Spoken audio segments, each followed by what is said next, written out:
Hello, folks. Welcome to the July 2025 edition of the Fireside Chat from the Trivandrum IIT Madras Alumni Association chapter.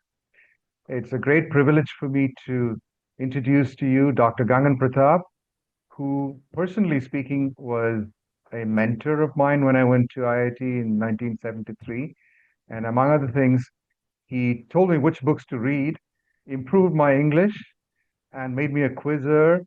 And most entertainingly, he taught me how to use chopsticks to eat Chinese food, which is interesting because he, in fact, was a Singaporean. He grew up in Singapore with a British passport and then came to India, joined Madras Christian College, and then promptly taught the All India rank, sorry, the JEE, and he was All India rank one, the very first All India rank one from Southern India. So he was a bit of a cultural phenomenon then. And then he moved on to be the gold medalist in his year, which is 77, is it, Dr. G? Which year did he graduate? 74. 74, right. And then he did his 74. PhD. 6974. It was a 5-year program in those days. Right. And then you did your PhD and you graduated when? 78. 78, yeah. So we graduated at the same time. So Dr. Gangan has been a scientist. He joined the National Aeronautics Lab and he did some stuff with partial differential equations, which I never understood, so I won't go into that. But he was a recipient of the Shanti Swarup Bhatnagar Award for Young Scientists. And he also ended up leading one of the labs at National Aeronautical Labs in Bangalore. Spent a lot of his career there as a scientist. And then he moved into academia. He was the vice chancellor of Cochin University, called CUSAT, for some years. And now he advises the APJ Abdul Kalam Kerala Technological University. So that's, in a nutshell, what Dr. Gangan Prathap is. So let me tell you what the idea behind this fireside chat is. We plan to have it every month, and this is the first one. And the idea is to have either experts like Gangan Prathap join us and tell us about various areas. And today we're going to concentrate on education. But in future episodes, we may have some startups because we want to hear from the young people who are doing interesting things as well. So we'll have a mix of experts and young people, but pretty much it's going to be alumni.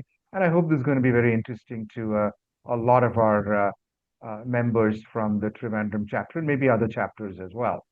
Okay. So, right. So, by the way, if any of you has a question, you can go click on the chat button at the bottom, and then you can enter your question there. But we will not handle the questions until the very end. So, what we're planning to do here is we're going to start with Kerala-specific issues, and then move on to higher education issues in general, and the idea of how India can be a more innovative country. So I've written down a bunch of questions, and I'm going to ask Dr. GP to talk about those. So the first question to you, GP, is we have this recent KEAM FRAA in Kerala. KEAM standing for Kerala Engineering, Agriculture, Medical Entrance Exam. And there's a lot of confusion about it. So what is your general analysis of this? And furthermore, what is the impact of this sort of thing on alumni kids and grandkids who are seeking education in Kerala? Dr. GP, please go ahead. I'm not sure what you are looking for to gain from this topic. I got involved when I was VC at CUSAT. That was those days when it was not called KEAM at all. And very interestingly, 3 states in South India had 3 different formula for choosing students for professional careers. Karnataka, where I was based before coming to CUSAT, had a mix, 50-50 for the board and the entrance exam. And Tamil Nadu was getting around to kicking out the entrance exam altogether. So they had a formula involving only the board exam. And at that time, Kerala had only the entrance exam to count for admission to professional careers. And that was seen to be unfair. Now, this word fairness creates problems in many minds. But then justice is actually fairness. I mean, there's nothing else to justice than a sense of fairness, which only human beings have. But what was unfair at that time was that the entrance exam tend to favor CBSE students. So that although the baseline population of CBSE students who wrote the exam was much lower than that from the state boards, the chunk of the seats went to the CBSE. So if you don't agree that that's unfair, then we can end the discussion here. So at that time, MABB was the education minister, and he set up a committee. And I think some members of the committee appeared on many of these TV channels recently. And they worked out this formula that we will go towards what is essentially the Karnataka model, 50-50. Whether that's fair or not is another argument, because there's an infinite number of ways in which you can do linear aggregation. And any one ratio will favor one group or the other. Right, and also the weightage of physics, chemistry, mathematics, that's also questionable, isn't it? Why is it weighted the way it is? But, I would prefer not to get into the fairness question here because, there's a counter argument, for example, which is that the CBSE syllabus may in fact be better. Okay. The other argument is that the CBSE students are probably wealthier and therefore they can afford entrance exam coaching. So we get into a can of worms. So I would prefer not to go down that road. But you had mentioned something about a Rawlinsian issue. Can you expand on that? Rawlinsian, yeah. Rawlinsian justice. What is that? Tell me what that is. Yeah, that's based on fairness. You see, in very simple terms, has somebody interjected? No, just ignore it. Somebody not muted themselves. Okay. Yeah, I just muted him. Yeah, go ahead.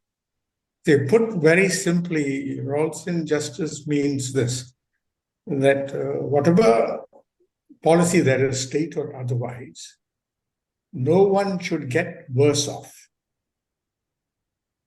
So now if you have a system that favors, say, the CBSE groups and not the KSE groups, and that's unfair. And so from that point of view of Rawlinsian justice, okay, this whole can of worms get opened up. Right. So we have the other issue.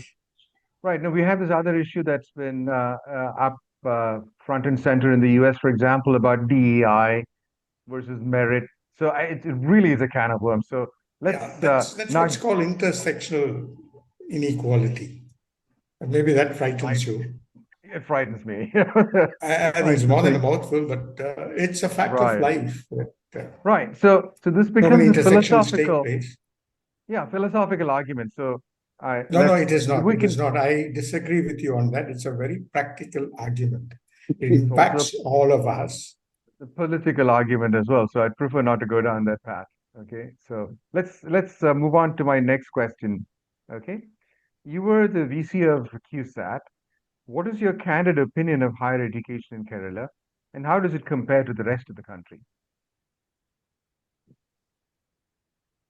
Okay, that's an interesting question because that takes me back to 1967. I was well settled in Singapore. I was looking ahead to a future path to Cambridge or Oxford. I mean, that's what Singaporeans used to do in those days, and those who were selected for scholarships. And then my father said he is retiring, and he packed me up and decided to send me back to Kollam. And he asked his cousin in Kollam to advise him on where I should study in Kollam. And the reply that came back was this, that the system of higher education in Kerala is incompetent and corrupt, and he advised that I should be sent to Chennai, Madras, as it was then. That was 1967. And I think nothing has changed. Wow. So it's more than 60 years. So as I say, the more things change, the more they remain the same. Mm. So when I came to CUSAT, CUSAT was arguably the number one university in Kerala. Mm. So I would rank it as among the top 20 universities in India, and maybe the top 15 engineering-based institutions in India. That was in 2007, 2008. And since then, we have been sliding down. And I think CUSAT must be in the 40s or 50s now. Unfortunate. So a lot of universities, especially from the south, especially our neighbor Tamil Nadu, have moved up while we were dropping. And another case study is that of the CET in Trivandrum, which must be about 80 years old now. So when the NIRF ranking system started, it ranked around 45 or so. And now it's in 3 digits. It's about 105 or so. So it's dropped 60 places, while other engineering colleges have moved up. Right. And so that is what is the truth about the state of higher education in Kerala. And no single party is to blame. I mean, parties took turns to bring this about. Is there a solution? Can this be improved? Do you see a way in which probably you get politics, if you can get politics out of the educational sector, maybe. But more than politics, there are very powerful vested interests that drive both general education and higher education in Kerala. Right. I think something like 90% is in that sector. And if you are a student of history, then you go back to 57, 58. I think you know what happened to the first democratically elected government in Kerala. It was actually pulled down by the educational lobby, partly by the religious lobby, which had massive investments in the education sector. So this is a very sensitive issue. Yeah. And it has, as you can see, tremendous leverage in how things are worked out in the state. In other words, you're saying that a lot of vested interests, which include religious and caste institutions, dominate the educational sector in Kerala. And that's been one of the biggest problems, right? Where you don't see any quick fix to that, do you? It's not going to change anytime. And apart from which, politicization, because I felt that campuses are overly politicized and kids. I mean, I studied in a government college in Kerala, and pretty much every other day there was a strike, and nobody actually knew what the strike was all about. But there were no classes, right? So it was a pathetic situation when I was in a pre-university or what is it, pre-degree. So that hasn't changed either. So I'm sorry to hear from you how Kerala has slid down the rankings. And I used to think, for example, that CET per se was actually a pretty decent, engineering college at one time, and it could have been upgraded to an IIT. There was some talk of, in fact, doing that. But of course, you know that the IIT in Kerala is in Palakkad. So that's unfortunate. And I just wanted to go back to your story about going to Kollam and asking about which colleges and so on. And I just wanted to bask in reflected glory. You and I are from the same village, right? Mayanad in Kollam. So that's how we ended up being in touch with there's each other. something interesting about Mayanad. Yeah. Maybe you know it. You see, when tell us. the last census before independence, I think, that must have been 1941 or so, the most literate part of India was the, can you call it monarchy of Travancore? Of course. The princely state of Travancore. Let's put it that way. Yeah. The most literate part of India was the princely state of Travancore. Right. And in Travancore, the most literate district was Kollam. Really? And in Kollam, the most literate taluk was Mayanad. Yay, Mayanad. Oh, awesome. You didn't know that. I did not know that. Thank you. I'll have to tell everybody. Hey, I managed from to dig this Mayanad. out. Yeah, that's a very interesting point. It doesn't mean that it was the most literate district in I mean, taluk in India, that could have been some part of Somewhere else. Calcutta or some part of Madras. But Right, if right. you But the look at it this rural, way, if you drill down this way, right, then why right. not stood out in the whole of Kerala? That sounds good. So let me move on to my next question. In the next 5 to 10 years, um, do you seriously believe things can improve in Kerala? Because you said that 80 to 90% of the education sector is in the hands of some organizations, but see, there are universities, some 20 universities in Kerala, and maybe a Yeah, thousand about 20 to colleges. 25. Yeah. Can they be somehow reoriented, revamped? What can be done? Oh, there was a proposal in the Higher Education Council when I was here as VC, Hmm. maybe 2008 or so, when KM Panikar was the vice chairman. The idea was to create clusters of colleges which will work together. And maybe these clusters could grow into universities. And I was hopeful at that time that we will have something like 30 to 40 universities in Kerala Clusters. with a geographical orientation Okay.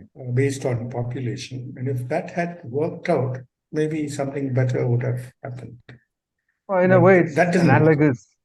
In a way, it's analogous to industrial clusters, right? You got, Tirupur as a cluster, you got Jalandhar as a cluster, etc. So cluster or Silicon Valley, or Bangalore. I mean, these are all clusters. Anyway, okay, that's an interesting thought. So let's leave it there But and that, move on that, to. that didn't work out. It's It now did not. it's Yeah. almost 2 decades, and that didn't work Right. out. Right. Right. Let me move on to a different question. Okay, so I'll just read out my question. There seems to be a tendency among Indian universities to chase rankings in the global indices like QS or Times or Shanghai. What is your opinion of this? Even the IITM director, I hope he doesn't see this and yell at me for that, he was talking about the 187th rank in the world that IIT Madras holds as something positive. But I think that's a serious underestimate of IITM's actual capacity, impact, etc. What is your thought on that? No, that if you're worried about the three-digit ranking, that doesn't surprise me.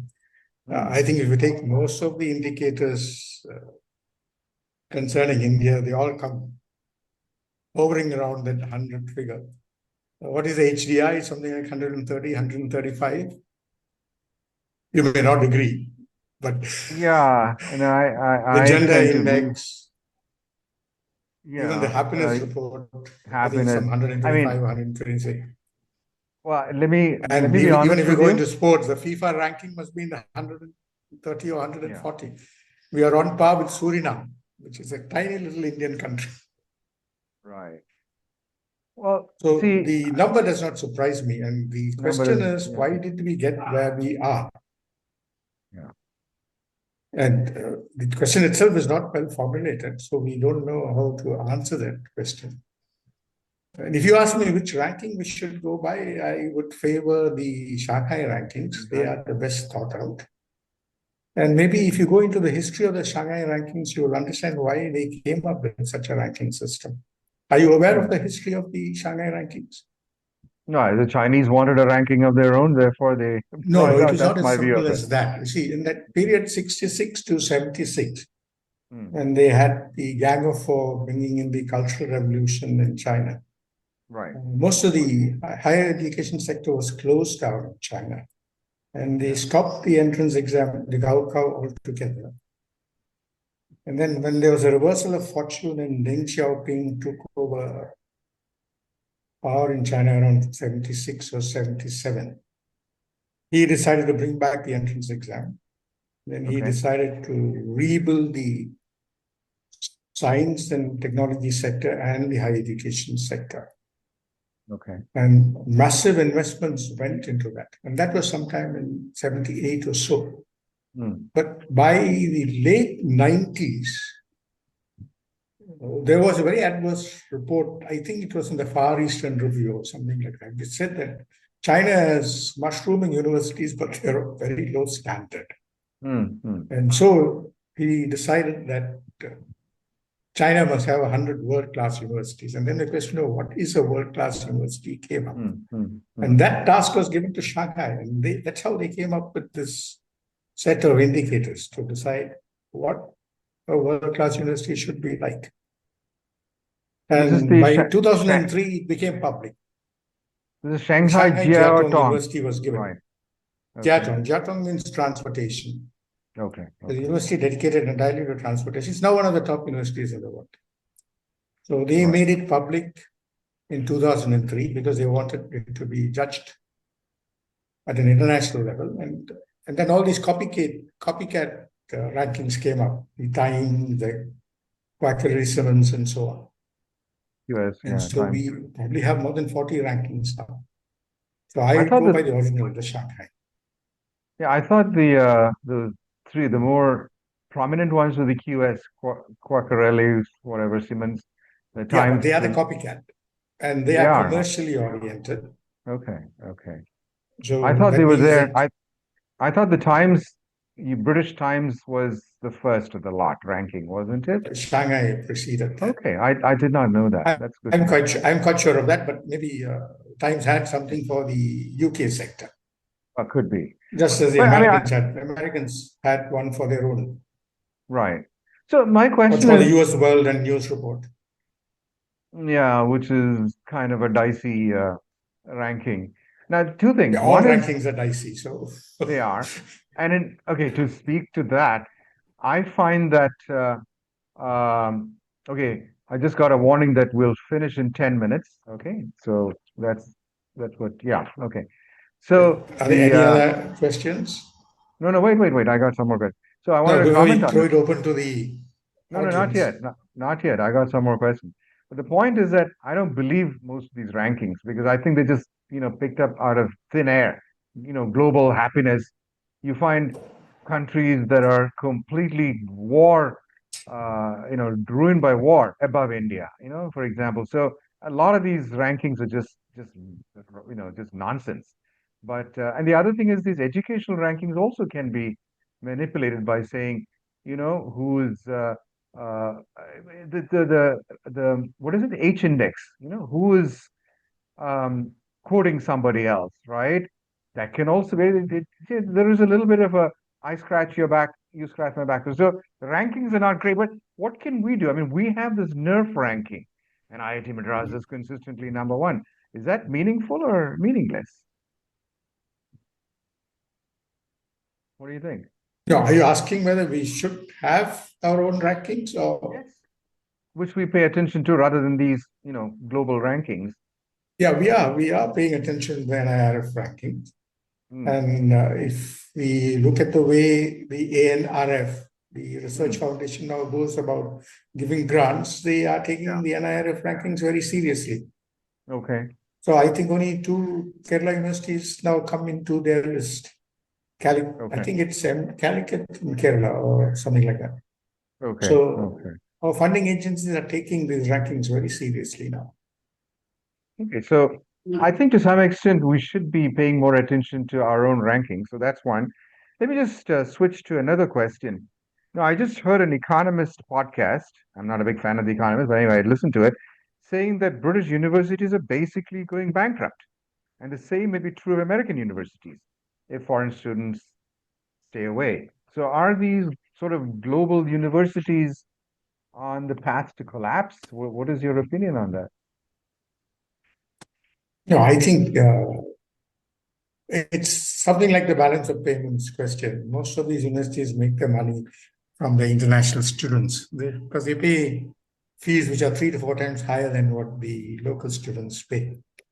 And that's probably drying up due to competition, due to other externalities, Trump, for instance. And I think that's a crisis that they face. In fact, if you look the at Britain, fact is that a lot of money drains out of India. Yes, I think the last I heard something like 1 million students fly abroad and they spend about $30 billion. Yeah, I heard a slightly lower number, like $18 billion, but it's a huge amount still, nevertheless, right? So that's money that's basically being, it's foreign aid that India is giving to Britain, Australia, Canada, US, right? And anyway, Exactly. It's a reversal that's of the age. So what I heard right. was that what we gain from tourism, Yeah, we pay we back spend. Okay, on our right. education. So let me ask sort of my final question because I don't have any questions from the audience yet, guys.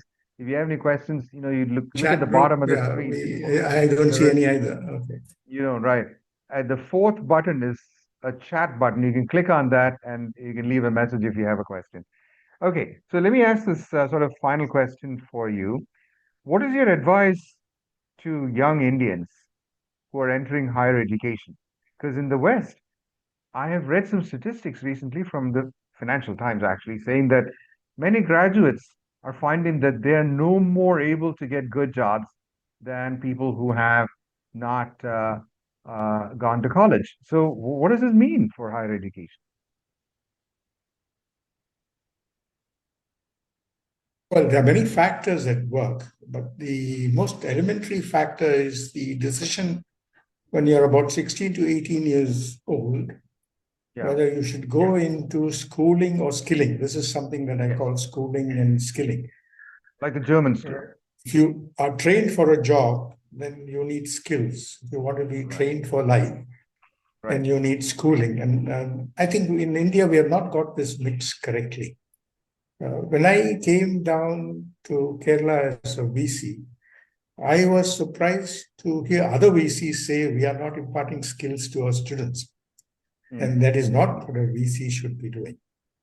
We should be giving an education to our students. And for skills, Hmm. students should be going to ITIs or if the need be there, to super ITIs. And that's where we got the balance wrong. I'll give you an example of Kerala. Now we have something like 160 colleges for engineering alone, Hmm. and maybe only a fraction of ITIs, maybe about Yes, 40 to 50 ITIs. It should have been the other way around. We should have had I agree. 50 engineering colleges and maybe 200 ITIs. And that's where we are going wrong. I completely agree with you because one of the reasons for China's success in industrialization is the fact that they have tremendous mechanical technician capacity. They can basically do tool, dig, jig, die, and they can essentially uh, reverse engineer anything. Okay, so that's a big problem. And even in the In US, fact, I there are think, studies on that. There are studies on yeah, exactly this point. right, right, and China did it correctly.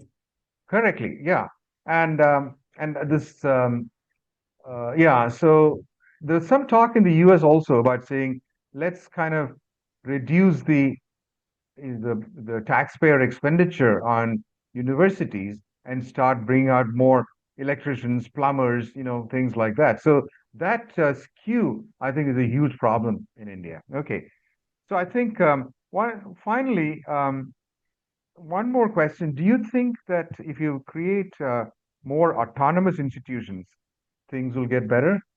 And then I've got a couple of questions for you from the audience. Well, as I said, most of the institutions are now in the private sector.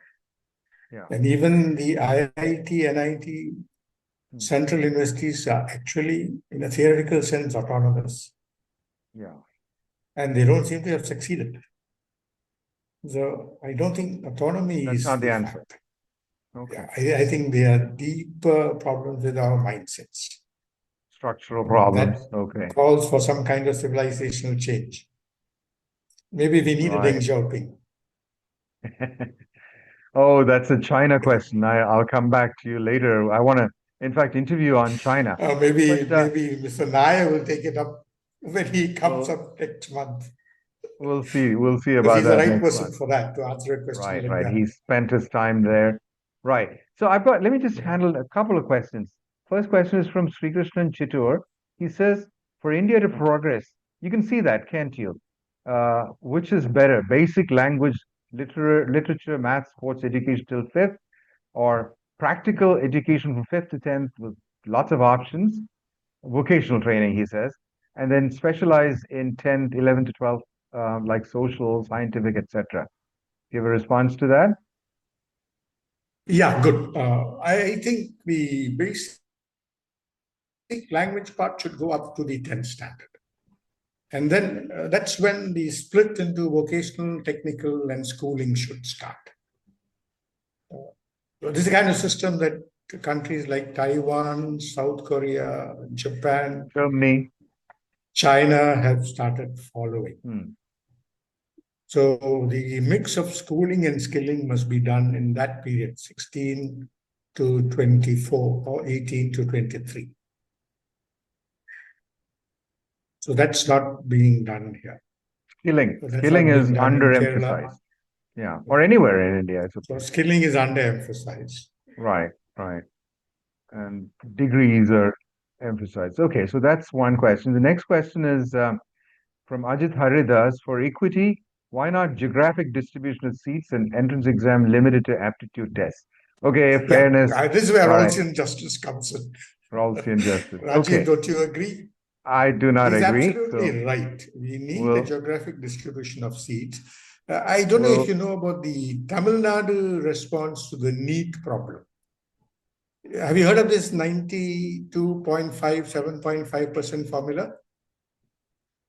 Right. Okay. We got. No, have you heard of this 92.5, 7.5% formula? No. It'll soon be 100%. Okay, Tamil Nadu is a strange place in terms of their quotas. The 7.5% of the seats are reserved for students who go to government schools. Because in the NEET process, they are left out. So maybe we need something like that in Kerala. Well, I would not